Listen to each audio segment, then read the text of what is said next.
What is that all about? I mean, think about it. For 35,000 years, artists were trying to make external reality look like what it's supposed to look. Almost a photographic rendition of external reality. In other words, an artist tried to make a tree look like a tree, a house look like a house. But all of a sudden, an artist by the name of Paul Gauguin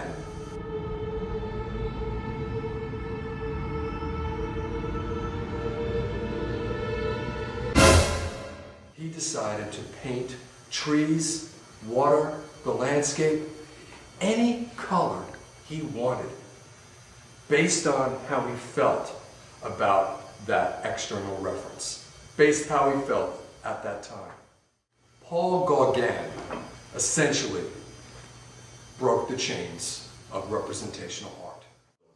Therefore, his skies might be yellow, his water might be vermilion, his trees might be purple. He didn't care. From that point on, we see what we call expressionism and abstract art coming about. 20th century modern art. It really does scare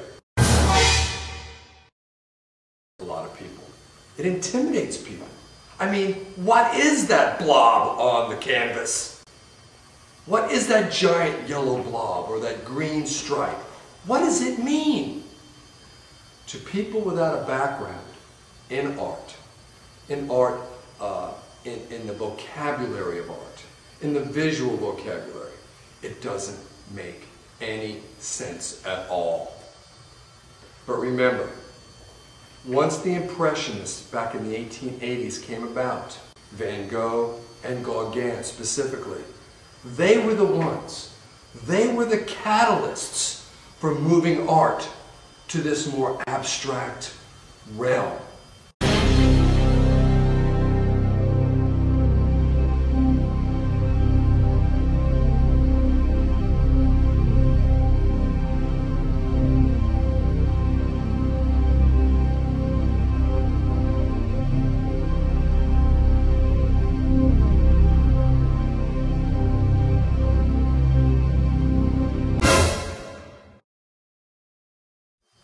And not solely relying on representational subject matter or representing external reality the way it looks.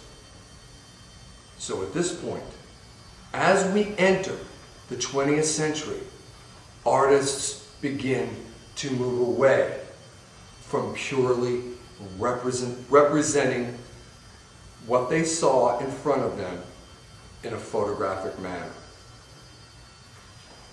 Now, we must consider exactly what are the psychological and symbolic connotations behind the visual elements of design. Because essentially, abstract, modern, non-objective type art forms do not rely on subject matter to communicate to the viewer. They rely on the interrelationship of lines, shapes, textures, colors, textures and values, positive and negative space. All these things are essentially communicating on another level.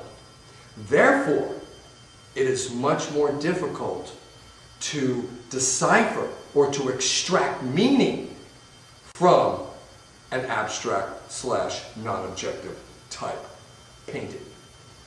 Let's get the terms right. Abstract art essentially is when an artist takes something from an external reference and abstracts it. Meaning they paint a tree, but they only use the basic lines and form of the tree. It's not exactly looking like the tree. Or a house. They use possibly the square shape or the rectangular shape of the house, but they elaborate upon it, or they simplify it, or they distill it to its basic form. Pablo Picasso did that with Cubism.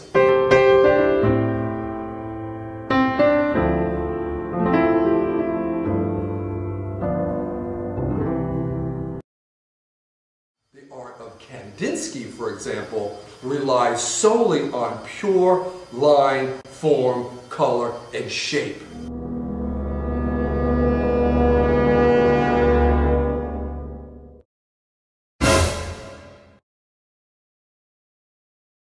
And the interrelationship of those things to communicate to the viewer in pure, abstract, the essence of those elements, not using subject matter at all. It's much more difficult to do, and the viewer must have more knowledge of the artist and have a basic understanding of the psychological connotations, the symbolic connotations, the subliminal connotations of those visual elements of design. So we must understand those building blocks. You know, what does the line do? What does the shape do? What do colors communicate? And then we have to understand a little bit about the artist, him or herself, and what they were about. Because another issue in modern art is the fact that art is a lot more about personal expression. Before the 1900s, artists were reflecting essentially the issues, the cultural issues, the religious issues, the political issues that were going on during their time.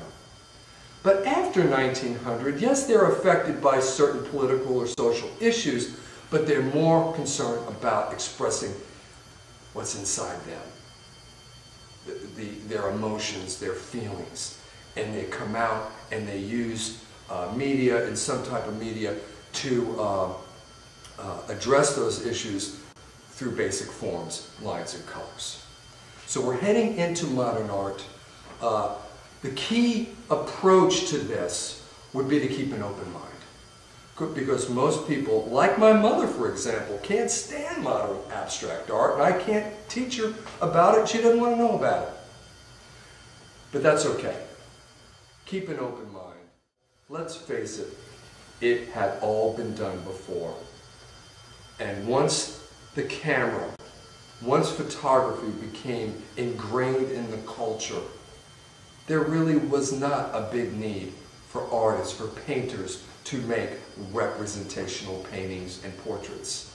The photograph did it so much better and so much cheaper. So after the invention of the camera, of photography, we begin to see art becoming more and more expressive, symbolic, conceptual, and abstract. So keep an open mind as we enter this module about abstract art. You don't have to like it, but I'd like you to know the why behind it. These artists were trying to tap into another realm of their personal psyche, their subconscious. They were trying to address issues in new ways, highly expressive ways, essentially using the visual elements of design themselves, lines and shapes and colors and textures and values and the interrelationship of those things, and not rely on subject matter and essentially representational subject matter. That goes out the window after Picasso.